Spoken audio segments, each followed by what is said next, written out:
വിശദമായ വാർത്തകളിലേക്ക്. ശബരിമല നെയ് ക്രമക്കേടുമായി ബന്ധപ്പെട്ട് ദേവസ്വം ബോർഡ് ആസ്ഥാനത്ത് വിജിലൻസിന്റെ പരിശോധന. മുൻവർഷത്തെ നെയ് ഇടപാട് സംബന്ധിച്ചുള്ള വിശദമായ വിവരങ്ങളാണ് ഇപ്പോൾ ആരാഞ്ഞിട്ടുള്ളത്. ബോർഡ് യോഗത്തിനിടയിലാണ് വിജിലൻസ് ഉദ്യോഗസ്ഥർ എത്തുന്നത്. കൂടുതൽ വിവരങ്ങളുമായി തിരുവനന്തപുരത്ത് നിന്ന് കെ ബി ശ്യാമപ്രസാദ് ചേർന്നുണ്ട്. ശ്യാമപ്രസാദ്, എന്തായാലും നിർണായകമായ നടപടികൾ തന്നെയാണ് ഈ ഒരു ഘട്ടത്തിൽ പുരോഗമിക്കുന്നത്. എന്തൊക്കെയാണ് മറ്റ് വിവരങ്ങൾ പുറത്തുവരുന്നത്?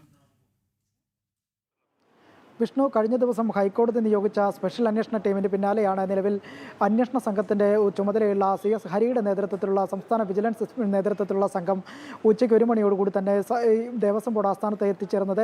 ബോർഡിൻ്റെ ആസ്ഥാനത്ത് എത്തിച്ചേർന്ന സംഘം തുടക്കത്തിൽ തന്നെ നിലവിൽ കഴിഞ്ഞ മുൻവർഷത്തെ നെയ്ക്രമക്കേടുമായി ബന്ധപ്പെട്ട വിവരങ്ങളിൽ വിശദ വിവരങ്ങൾ തേടുകയും ചെയ്തു. ഇതിൻ്റെ പരിശോധനയാണ് ഇപ്പോഴും ദേവസ്വം ബോർഡ് ആസ്ഥാനത്തെ തുടരുന്നത്. കഴിഞ്ഞ ഈ ബോർഡ് ഭരണസമിതിയുടെ കേരളത്തിലുണ്ടായിരുന്ന ഈ ഇടപാടുമായി ബന്ധപ്പെട്ട നെയ് ഇടപാടുമായി ബന്ധപ്പെട്ട വിവരങ്ങളാണ് രേഖകൾ പരിശോധിക്കുകയും ചെയ്യുന്നത്. അതായത് PS പ്രശാന്ത്, മുൻ തിരുവിതാംകൂർ ബോർഡ് പ്രസിഡന്റ് കൂടിയായ PS പ്രശാന്തിൻ്റെ കാലത്ത് ഇത്തരത്തിൽ കൂടുതൽ കരാറുണ്ടാക്കി ഗുണമേന്മ കുറഞ്ഞ നെയ്യ് ശബരിമലയിൽ എത്തിച്ച സംബന്ധിച്ചുള്ള കാര്യങ്ങളിലെല്ലാം തന്നെ ഹൈക്കോടതി ഇടപെടലുണ്ടായിരുന്നു. ഇതിൻ്റെ പശ്ചാത്തലത്തിൽ കൂടിയാണ് ദേവസ്വം വിജിലൻസിന് പുറമെ ഈ അന്വേഷണ സംഘം സുനിൽ നിന്ന് വിവരങ്ങൾ സംസ്ഥാന വിജിലൻസ് തേടുന്നത്. ഇതിൻ്റെ വിവരങ്ങൾ കൂടി ശേഖരിക്കാനാണ് സംസ്ഥാന വിജിലൻസ് യൂണിറ്റ് ഇപ്പോൾ ദേവസ്വം ബോർഡ് ആസ്ഥാനത്ത് എത്തിയിരിക്കുകയും ചെയ്യുന്നത്. എന്തായാലും അന്തരിച്ച മുൻ അഡ്മിനിസ്ട്രേറ്റീവ് ഓഫീസർ മുരാരി ബാബു നിലവിൽ ഈ ഫയലുകൾ ബോർഡ് പ്രസിഡന്റ് മുൻപിലേക്ക് കൊണ്ടുവന്നത് മുരാരി ബാബുവാണ്. അതിനാൽ തന്നെ ഈ മുരാരി ബാബുവിന് ശേഷം പിന്നീട് ഈ ഫയൽ ആരായിരുന്നു ഇത്തരത്തിൽ കൈകാര്യം ചെയ്യുന്ന അടക്കമുള്ള കാര്യങ്ങൾ മറ്റുള്ളവരിൽ നിന്ന് ബോർഡ് ഉദ്യോഗസ്ഥരിൽ നിന്ന് തേടേണ്ടതുണ്ട്. അത് സംബന്ധിച്ച വിവരങ്ങളെല്ലാം തന്നെ അന്വേഷണ സംഘം തേടുകയും ചെയ്യും. എന്തായാലും ഹൈക്കോടതി കഴിഞ്ഞ ദിവസം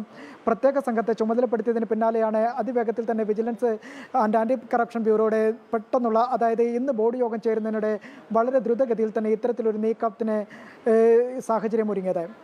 ശ്യാമൊപ്പം എടുത്തു പറയേണ്ട കാര്യം, ഈ ഒരു പരിശോധനയിൽ ഏറെ നിർണായകമാകുന്നത് കഴിഞ്ഞ വർഷത്തെ ഒക്കെ തന്നെയും ഈ നെയ് ഇടപാട് സംബന്ധിച്ചുള്ള വിശദമായ വിവരങ്ങളാണ് ആരാഞ്ഞിട്ടുള്ളത്. ഒരുപക്ഷെ അങ്ങനെയാണെങ്കിൽ ഈ ഒരു ക്രമക്കേട് ഈ അടുത്ത കാലത്തൊന്നുമല്ല, കഴിഞ്ഞ വർഷങ്ങളേറെയായി ഇത്തരം ക്രമക്കേടുകൾ നടക്കുന്നുണ്ട്. അതിൽ കൃത്യമായൊരു പരിശോധനയ്ക്ക് തന്നെയല്ലേ അന്വേഷണ സംഘം ലക്ഷ്യമിടുന്നത്?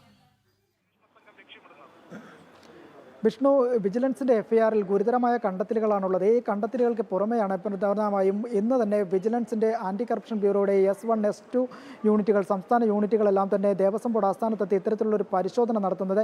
അതായത് നേരത്തെ മുൻ വർഷങ്ങളിലുണ്ടായിരുന്ന നയക്രമക്കേടുമായി ബന്ധപ്പെട്ട വിവരങ്ങളും രേഖകളുമാണ് തുടക്കത്തിൽ ആവശ്യപ്പെടുകയും ചെയ്യുക. ഇത് സംബന്ധിച്ച രേഖകൾ പരിശോധനയെല്ലാം തന്നെ വരും ദിവസങ്ങളിലായിരിക്കും തുടരുക. ബന്ധപ്പെട്ട ഉദ്യോഗസ്ഥരിൽ നിന്ന് ഇത് സംബന്ധിച്ച രേഖകളാണ് ഹരിയുടെ നേതൃത്വത്തിലുള്ള അന്വേഷണ സംഘത്തെ ഉദ്യോഗസ്ഥൻ കൂടിയായ ഹരിയുടെ നേതൃത്വത്തിലുള്ള സംഘം തേടുകയും ചെയ്യുന്നത്. എന്തായാലും ദേവസ്വം ബോർഡ് ആസ്ഥാനത്തെ ബോർഡ് യോഗത്തിന് ശേഷം ഇടയിലാണ് ഈ ഉദ്യോഗസ്ഥർ എത്തുകയും ചെയ്തത്. ഉച്ചയ്ക്ക് 1 മണിയോടുകൂടി തന്നെയായിരുന്നു വിജിലൻസ് ആൻഡ് ആൻറ്റി കറപ്ഷൻ ബ്യൂറോയുടെ ഉദ്യോഗസ്ഥരെല്ലാം തന്നെ ഇവിടെ എത്തിച്ചേരുകയും ചെയ്തത്. എന്തായാലും കഴിഞ്ഞ വർഷത്തെ കണക്കുകൾ, അതായത് കുങ്കുമരാജ് ഡയറിയിൽ നിന്ന് ഇത്തരത്തിൽ ഗുണനിലവാരം കുറഞ്ഞ നെയ്യെത്തിച്ച് അതിനെ വലിയ തുക നൽകിക്കൊണ്ട് കോട്ട് ചെയ്തുകൊണ്ട് ടെൻഡറിൽ പങ്കെടുക്കുന്നതിനെ ഒഴിവാക്കിയുള്ള നടപടികളിലൂടെയാണ് അന്നത്തെ ബോർഡ് പ്രസിഡന്റ് കൂടിയായ PS പ്രശാന്ത്, മുൻ ബോർഡംഗം കൂടിയായ അജികുമാറും ഇത്തരത്തിലൊരു ആസൂത്രിതമായ നീക്കം നടത്തിയെന്ന് കൂടി വിജിലൻസിൻ്റെ FIRൽ കണ്ടെത്തലുകൾ നിലനിൽക്കുകയാണ് നിലവിൽ ദേവസ്വം ബോർഡ് ആസ്ഥാനത്ത് ഇത്തരത്തിൽ വിജിലൻസിൻ്റെ പരിശോധന. ശരി, കെ ബി ശ്യാമപ്രസാദാണ് വിശദമായ വിവരങ്ങൾ നൽകിയത്.